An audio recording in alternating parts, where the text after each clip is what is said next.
Se alguém quer vir após mim, negue-se a si mesmo, tome a tua cruz e siga-me. Lucas 9:23. Negar a si mesmo não é uma condição pré-estabelecida por Cristo para aqueles que desejam ir após ele.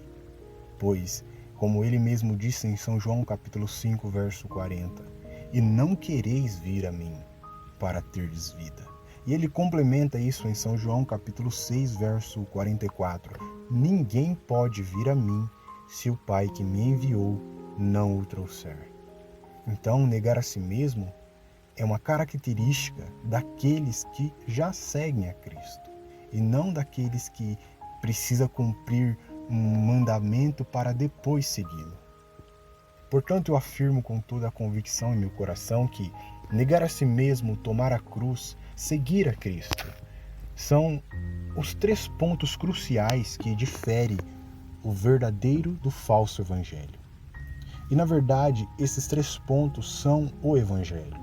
O evangelho não é uma doutrina ou outra que você recebeu de Deus, mas é quando você é estimulado a negar a si mesmo, a invalidar, a desacreditar de si mesmo, como o ponto nevrálgico, meio decisivo de vencer o pecado.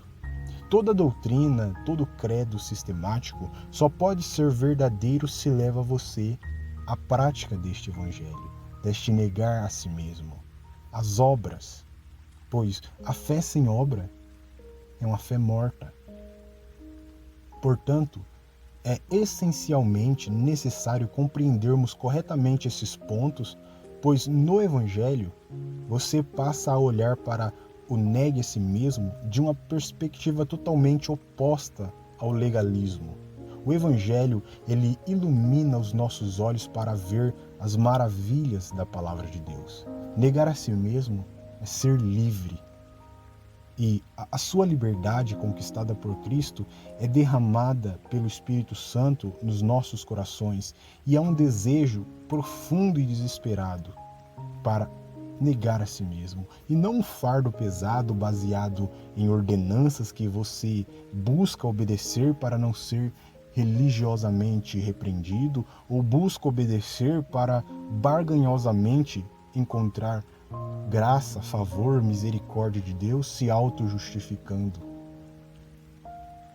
Mas, contudo, o cinismo é o ídolo do coração de muitos cristãos que acham que Jesus sempre disse a verdade, mas ele nunca poderia ter dito negue a si mesmo. Ou Jesus sempre disse a verdade, mas se ele não tivesse dito negue a si mesmo, tome tua cruz, ele seria mais amável, ele seria mais compreendido, ele seria mais aceitável à sociedade.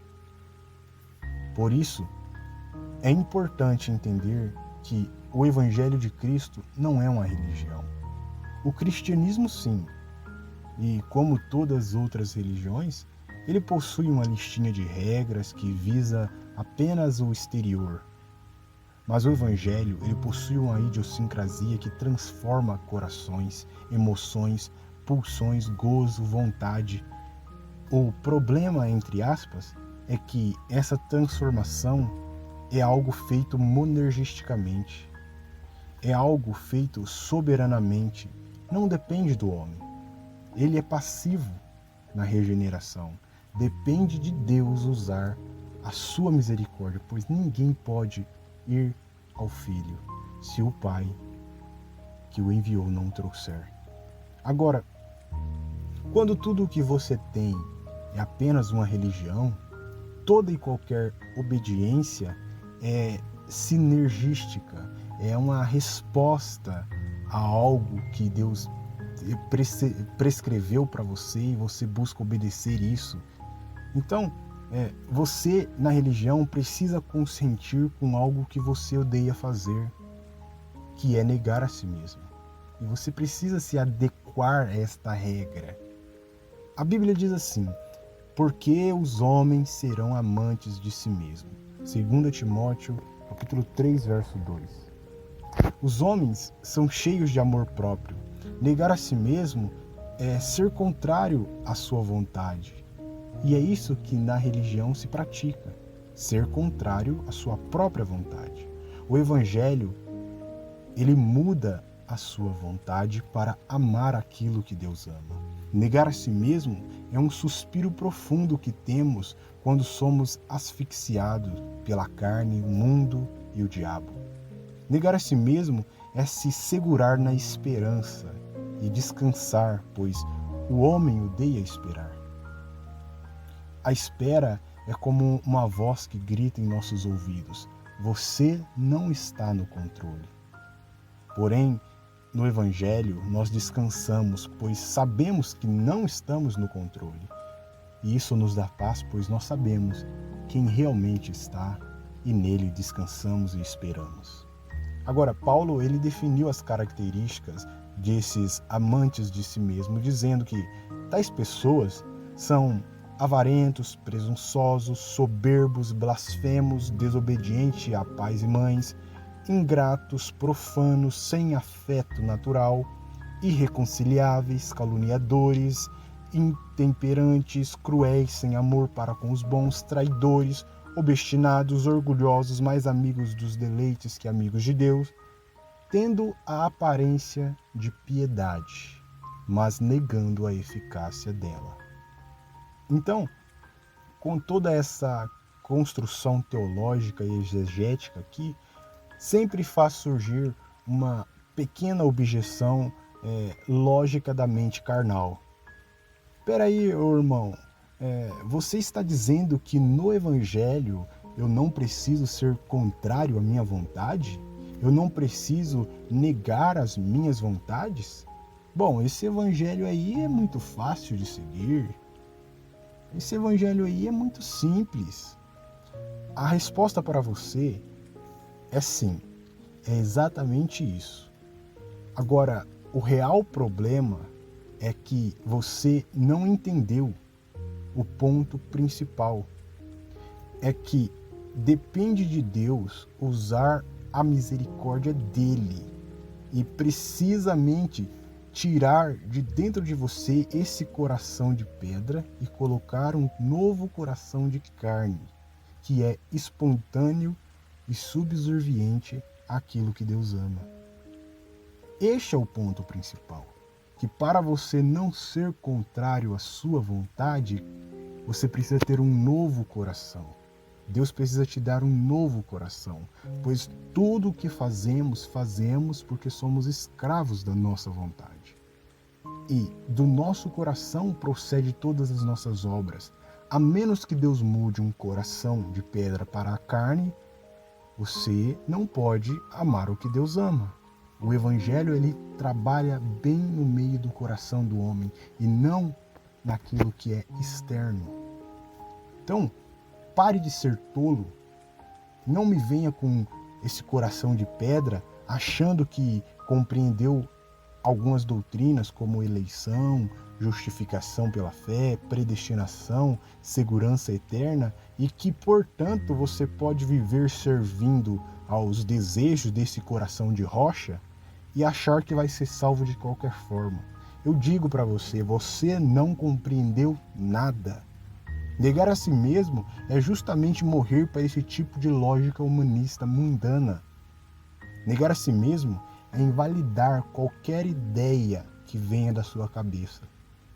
Não importa se você acha que é certo, mesmo que seja certo, não importa o que você acha. Negar a si mesmo é dizer somente aquilo que Deus disse. No Evangelho, a única opinião que importa é a de Deus, não a dos homens, não a minha, não a sua.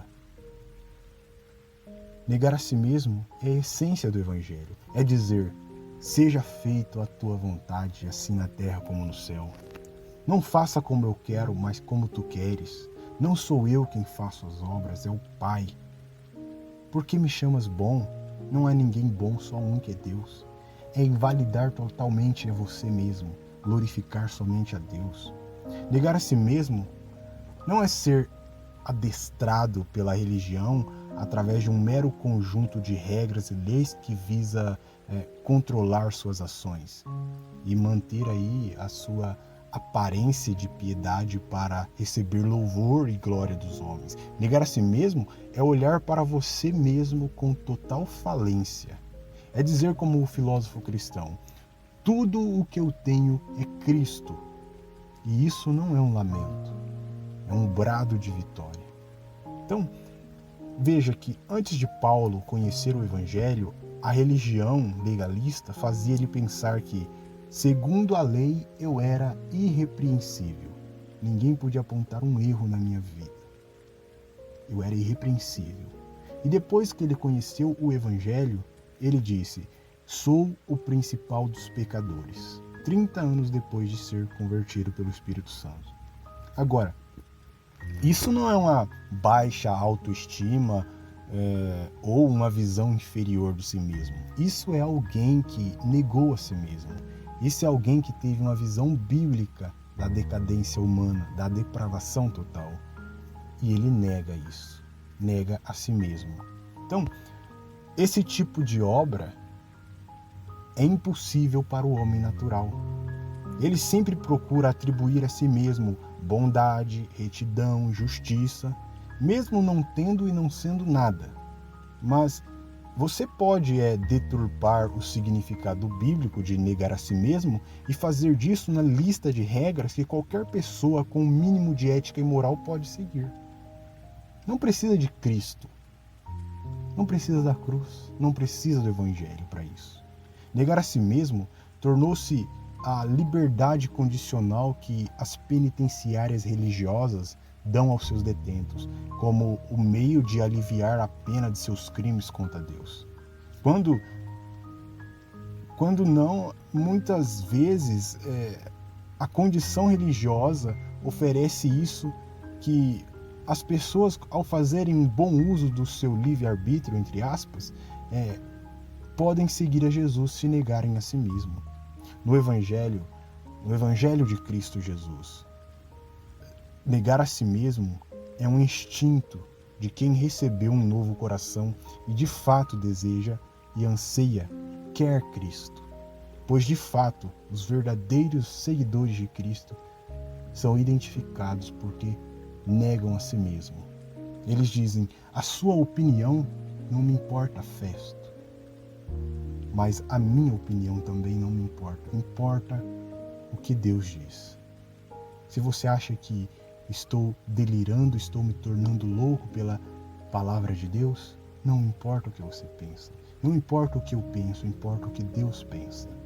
É uma pessoa que negou a si mesmo. Uma pessoa que invalidou a sua total capacidade de se justificar, de se santificar.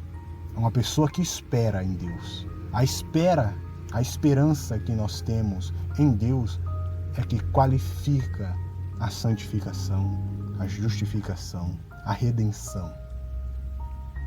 Ela é a característica fundamental da vida cristã, a esperança. Mas ela sempre está acompanhada pela fé e pelo amor. O apóstolo Paulo foi alguém que negou a si mesmo. Ele deixa isso muito claro nas suas cartas, quando ele diz: mas já em nós mesmos tínhamos a sentença de morte, para que não confiássemos em nós, mas em Deus que ressuscita os mortos. 2 Coríntios capítulo 1, verso 9.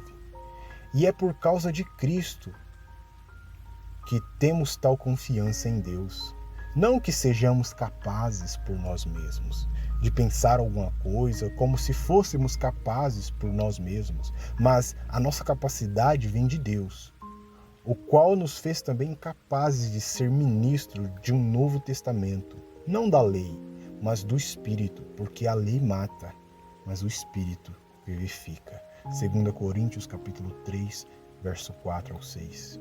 Porque nós não pregamos a nós mesmos, mas a Cristo Jesus, o Senhor. E nós mesmos somos vossos servos por amor de Jesus. Porque o Deus que disse que das trevas resplandecesse a luz, é quem resplandeceu em nossos corações para a iluminação do conhecimento da glória de Deus, na face de Jesus Cristo. 2 Coríntios capítulo 4, 5 e 6.